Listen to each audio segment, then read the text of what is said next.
Sumário e pré-requisitos. Vamos nesta aula conhecer a aplicação das derivadas ao estudo das concavidades e dos pontos de inflexão do gráfico de uma função. Esta secção inclui-se no capítulo das derivadas. Os pré-requisitos necessários para compreender esta aula são conhecer o conceito de derivada, saber aplicar as regras de derivação e resolver equações, sejam elas equações do primeiro grau, do segundo, com exponenciais, com logaritmos, etc. Deverá ainda conhecer os gráficos das funções clássicas, que são a função afim, quadrática, exponencial, logarítmica e trigonométrica. Conceitos fundamentais a reter, palavra-chave. No fim desta aula, o estudante deverá saber estudar as concavidades e a existência dos pontos de inflexão de uma função real de variável real. As palavras-chave são concavidades e pontos de inflexão. Vamos agora falar da aplicação das derivadas ao estudo das concavidades de gráficos de funções. Consideremos uma função com equação y igual a fx, derivável em D, onde D é um intervalo aberto ou uma reunião de intervalos abertos.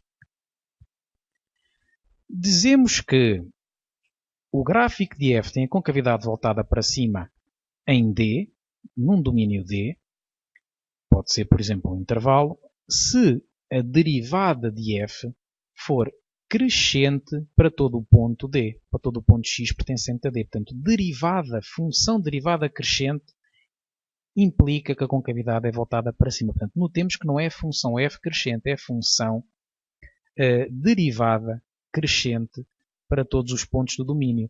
E dizemos que tem a concavidade voltada para baixo se a derivada for decrescente para todos os pontos do domínio. Já vamos analisar em termos gráficos qual o significado desta definição. Intuitivamente, quando um ponto se desloca ao longo do gráfico de uma função f da esquerda para a direita e a reta tangente neste ponto vai girando no sentido anti-horário, isto significa que o declive desta reta tangente cresce à medida que x aumenta. Portanto, no caso de termos a concavidade voltada para cima, em termos geométricos, é esta a situação. Portanto, um ponto desloca-se ao longo do gráfico de uma função da esquerda para a direita e a reta tangente vai girando no sentido anti-horário. Vamos ilustrar esta situação através de uma applet. Na applet que estamos a visualizar, temos o gráfico de uma função f representada a azul e a reta tangente no ponto P representada a vermelho. Neste caso presente, tem de equação y igual a menos 1.34x mais 0.191. Vamos avançar à abscissa de P da esquerda para a direita e observar que esta,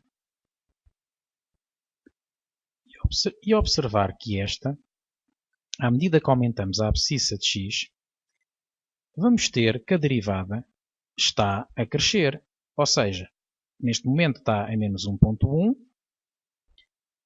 Temos que, neste momento está em 0.94, portanto está a aumentar a derivada.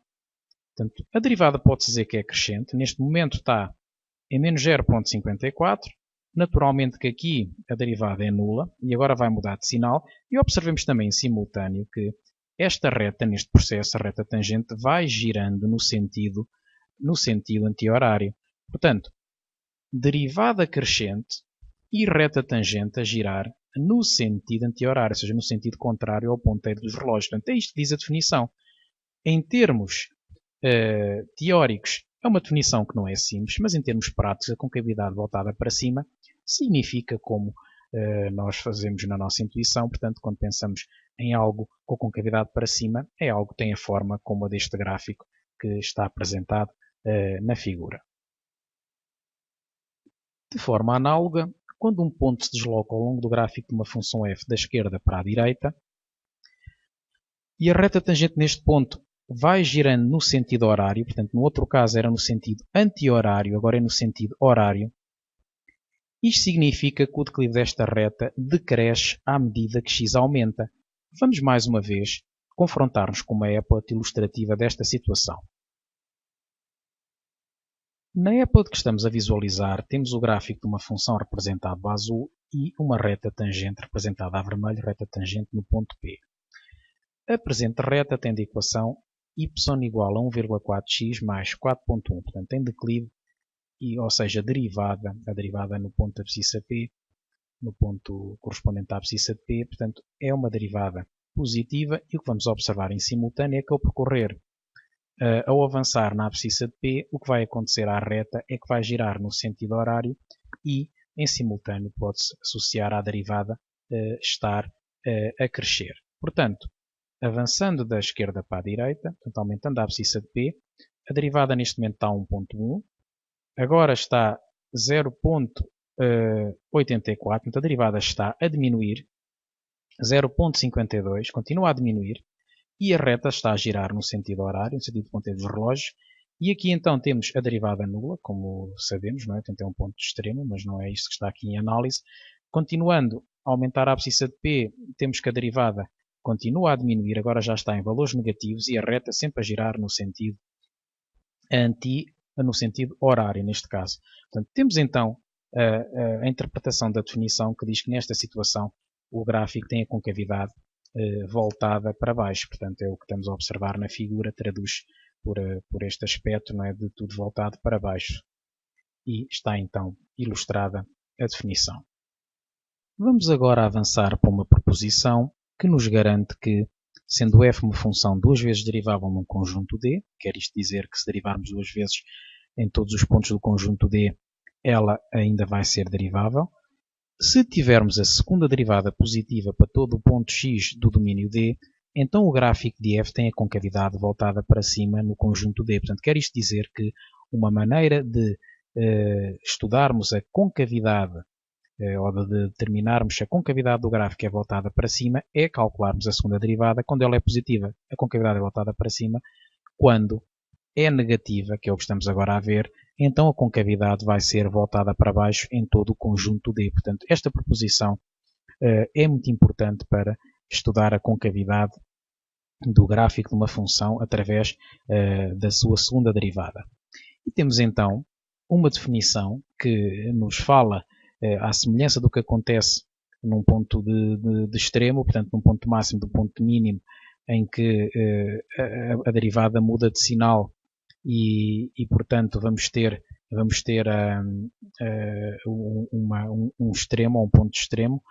Aqui temos o conceito de ponto de inflexão, que nos diz que quando a concavidade muda de voltada para cima, portanto dado um ponto A do intervalo, ou dado um ponto x0 do intervalo AB, quando a concavidade é voltada para cima, desde o início do intervalo até ao ponto x0 e voltada para baixo do ponto x0 a B, ou então, quando acontece precisamente o contrário, voltada para baixo de A a x0 e voltada para cima de x0 em B, por outras palavras, quando muda de concavidade no ponto x0, portanto, quando o gráfico de uma função muda de concavidade no ponto x0, então denominamos esse ponto onde ela muda de concavidade ponto de inflexão. Portanto, neste caso é o ponto x0 e f de x0 que é denominado por ponto de inflexão. Vamos observar agora uma representação gráfica de um exemplo. No gráfico que estamos a visualizar, podemos observar dois pontos de inflexão. Ora, um dos pontos é o ponto 1, que é um ponto onde, efetivamente, a função muda de concavidade, portanto, é um ponto de inflexão, portanto, porque de menos infinito a 1 a concavidade é voltada para baixo e do 1 em diante é voltada para cima, mas do 1 em diante, mas calma que no ponto 3 volta-se a inverter a concavidade. Portanto, do 1 até ao 3 a concavidade é voltada para cima e depois no 3 volta a ficar concavidade voltada para baixo. Por este motivo, dizemos que os pontos 1 e 3 são pontos de inflexão.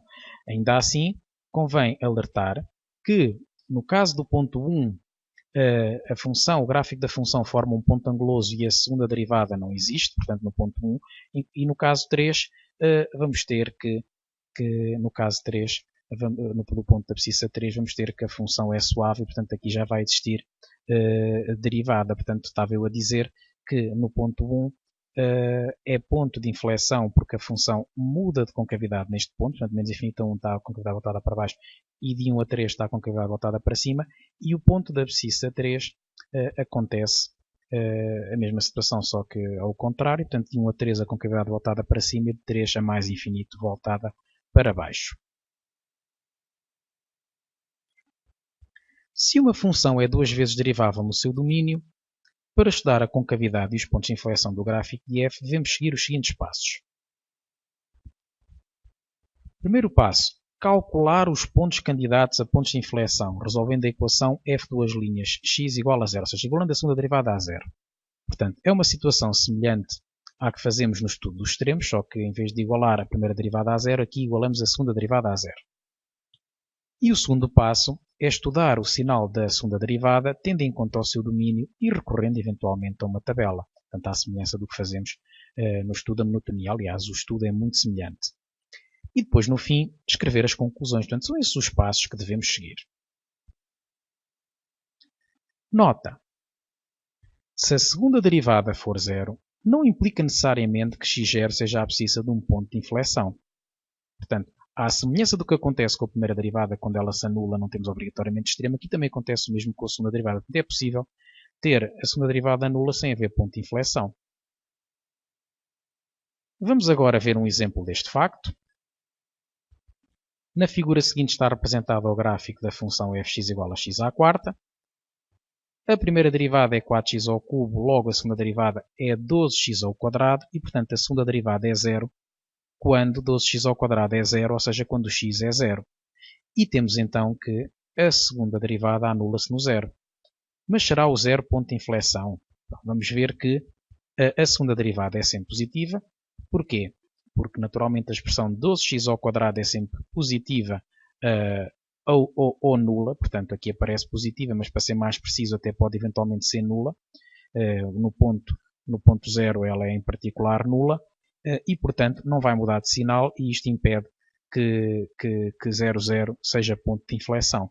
Portanto, nada melhor do que confirmar estes resultados através da representação gráfica da função f e, portanto, observamos que ela de facto não muda de concavidade no ponto da abscissa zero. Portanto, tem concavidade sempre voltada para cima, fruto do facto de 12x ao quadrado ser sempre maior ou igual a zero.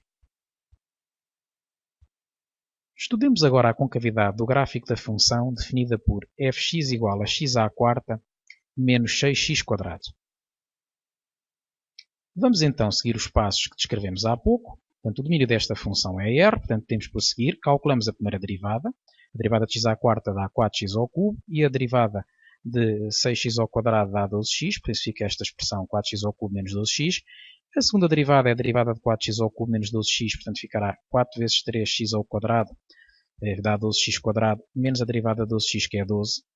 E, portanto, para estudar o sinal de f duas linhas, temos que terminar os seus zeros. Vamos então igualar a zero o 12x ao quadrado menos 12.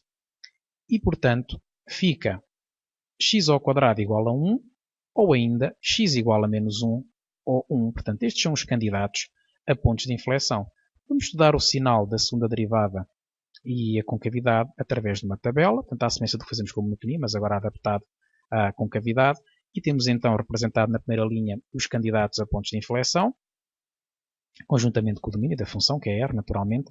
E temos então que a segunda derivada, que é a expressão que tem como expressão 12x ao quadrado menos 12, tem o sinal de uma função quadrática que está representada do lado direito da tabela. Portanto, temos apenas um esboço que nos diz que de menos 1 a 1 é uma função negativa. Portanto, este gráfico é assim porque a concavidade da parábola da equação y igual a 12x ao quadrado menos 12 é voltada para cima, não é? Fruto do facto do coeficiente x ao quadrado ser 12, portanto que é maior do que 0.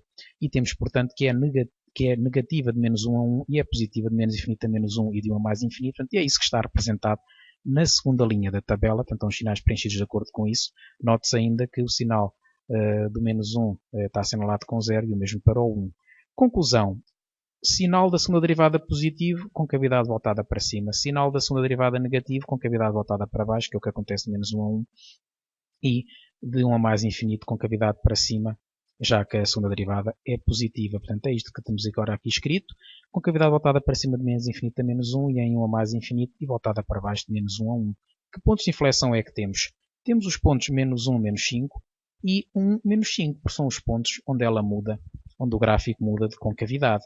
Portanto, ou se quisermos, onde muda de sinal, a segunda derivada, não é? Portanto, o f de menos 1 é menos 5, isso pode-se confirmar facilmente substituindo a expressão de fx, o x por menos 1, e do mesmo modo, a imagem do 1 também será menos 1 à quarta menos 6, que dará naturalmente menos 5. E, portanto, vamos agora passar à representação gráfica para confirmar o que calculamos aqui analiticamente. Ou se não digo para confirmar, digo pelo menos para ilustrar. Confirmar já está tudo confirmado, não é? Portanto, agora é mesmo só para ilustrar. Temos então aqui parte do gráfico de f e estão assinalados os pontos onde ela muda de concavidade. Portanto, observa-se concavidade voltada para cima de menos infinito a menos 1. No menos 1, de facto, há uma inflexão. Portanto, infletir significa torcer. Portanto, ela torce, e para virar ao contrário, não é? De menos 1 a 1 tem a concavidade voltada para baixo e volta a torcer, a infletir no ponto da abscissa 1 e, portanto, de 1 a mais infinita, a concavidade é voltada para cima. Conclusão, o ponto de coordenadas menos 1, menos 5 e 1, menos 5, qualquer um deles é ponto de inflexão.